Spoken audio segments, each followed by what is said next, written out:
Welcome back to our weekly informational series market this week के नए addition में, जिसमें हम नजर डालते हैं बीते सप्ताह के इंपॉर्टेंट फाइनेंशियल न्यूज और डेटा पे जिनका असर दिखता है आपके निवेश पे।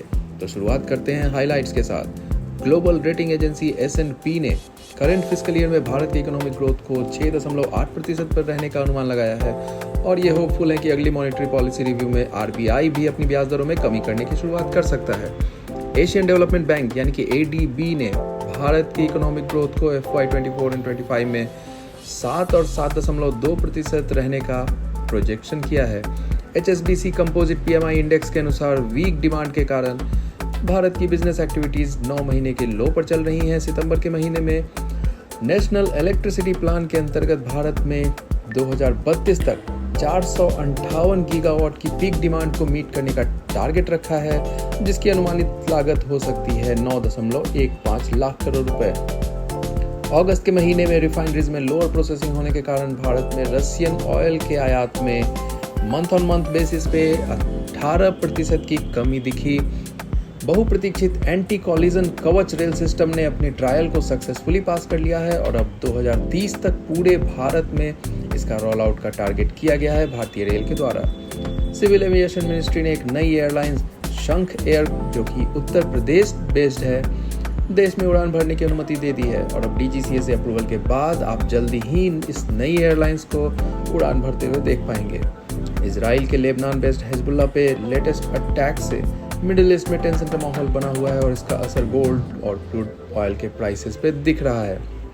गोल्ड जहां ऑल टाइम हाई पे चल रहा है, वहीं क्रूड ऑयल और नेचुरल गैस की प्राइसेस में भी उछाल दिखा इस हफ्ते। आते हैं भारतीय बाजार के प्रदर्शन पे, तो निफ्टी 50 और सेंसेक्स ने फिर ऑल टाइम हाई लगाया इस वीक, जबकि बैंक निफ्टी, मिड कैप 100 और स्मॉल कैप 100 इंडाइसेस कंसोलिडेशन के माहौल में दिखे। उतार चढ़ाव को मापने वाले सूचकांक इंडिया विक्स में आई है 6.5% की गिरावट। सेक्टर परफॉर्मेंस पे नजर डालें तो लगभग सारे सेक्टर्स पॉजिटिव डायरेक्शन दिखा रहे थे, खासकर मेटल, पब्लिक सेक्टर एंटरप्राइजेज और ऑटो। साथ ही oil and gas, energy, realty, infra, banks, pharma, financial services और IT भी गेंस में रहे, जबकि FMCG मामूली गिरावट दिखाता नजर आया। US मार्केट के इंडाइसेस भी कंसोलिडेशन के माहौल में दिखे, जबकि विक्स ने दिखाई 5% की उछाल वहां पे। फॉरेन इंस्टीट्यूशनल इन्वेस्टर यानी कि FII ने की बिकवाली, जबकि डोमेस्टिक इंस्टीट्यूशनल इन्वेस्टर यानी कि DII कैश मार्केट में नेट बायर नजर आए इस हफ्ते। अब आते हैं म्यूचुअल फंड सेक्शन की तरफ। Kotak Nifty mid cap 150 momentum 50 index fund खुला है 3 अक्टूबर तक, जबकि HDFC large mid cap 250 index fund खुला है 4 अक्टूबर तक। इन दोनों में आप निवेश कर सकते हैं 100 रुपए के मिनिमम अमाउंट से। LIC म्यूचुअल फंड का मैन्युफैक्चरिंग फंड खुला है 4 अक्टूबर तक। इस फंड में निवेश 5000 के मिनिमम अमाउंट से किया जा सकता है।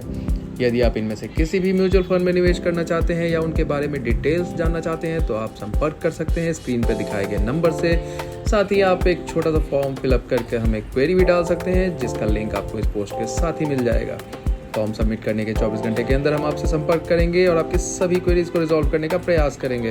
हमेशा की तरह डिस्क्लेमर की सिक्योरिटीज मार्केट और म्यूचुअल फंड्स में निवेश बाजार जोखिमों यानी कि मार्केट रिस्क के अधीन है और इनमें सारे डॉक्यूमेंट्स को बिना ध्यान से पढ़े और बिना अपने वित्तीय सलाहकार यानी कि फाइनेंशियल एडवाइजर की सहायता के निवेश करने का कोई प्लान या डिसीजन न लें। तो मिलते हैं अगले हफ्ते फिर से, तब तक ख्याल रखिए अपना। Bye bye.